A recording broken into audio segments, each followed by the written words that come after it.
There are two Americas, one rich and one poor, one that makes it to the top 10 of the world's richest countries and one that struggles to make ends meet. There are two Koreas, one with the fourth highest GDP in the world and another receiving billions of dollars in foreign aid. Two different outcomes from similar starting points. So why are some countries rich while others stay poor? In 1950, the US, UK, Japan, and Germany had just emerged victorious from World War II. They were given control over large parts of Asia and Africa, which became known as the Third World. Their job was to help these places become self-sufficient and prosperous. But what happened? Well, they drew borders on a map, carved out new countries, and installed leaders who would do as they were told. And then they went home. Now, this wasn't necessarily done with bad intentions, but the consequences were far-reaching. See, these countries didn't have the same history, culture, or language. They just had one thing in common: poverty. So the new leaders turned to their colonial rulers for help.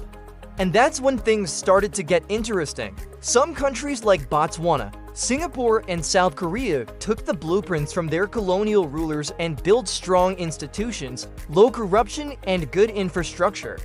Others kept on asking for more help, remaining dependent on foreign aid and never quite making it on their own.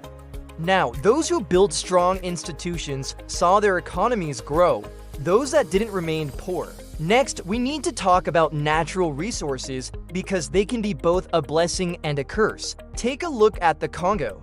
It has more than 80 different minerals that are used in everything from cell phones to fighter jets. Yet despite having so much wealth beneath their feet, the people of the Congo are among the poorest in the world. Why? Well, there are two reasons. First, they don't have the technology to extract those minerals. And second, even if they did, there'd be a lot of fighting over who owns the mines. This is what's called the resource curse.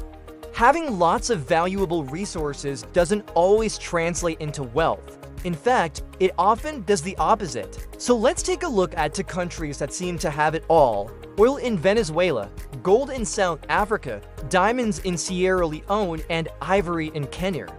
Their wealth should have made them rich, but instead they faced conflict, corruption, and economic decline. Okay, now let's look at the countries that got it right.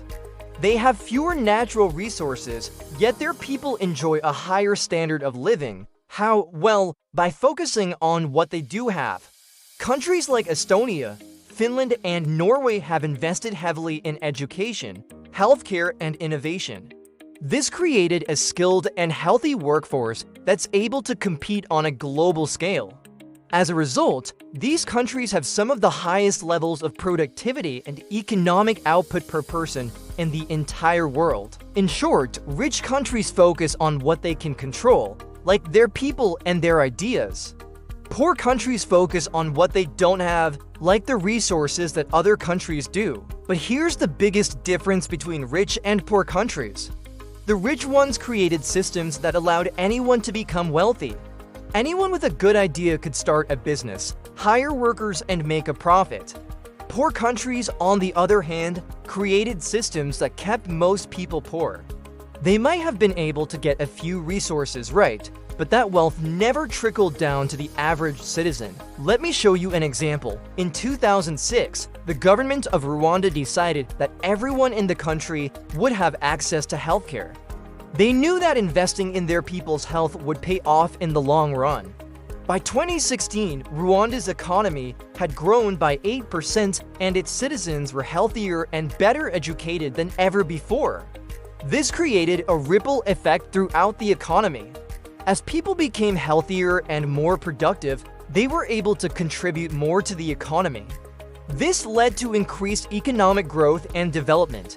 And today, Rwanda is one of the fastest growing economies in Africa with a GDP growth rate of over 8%. The same thing happened in Botswana. In 1966, the government introduced a program to provide free primary education to all children.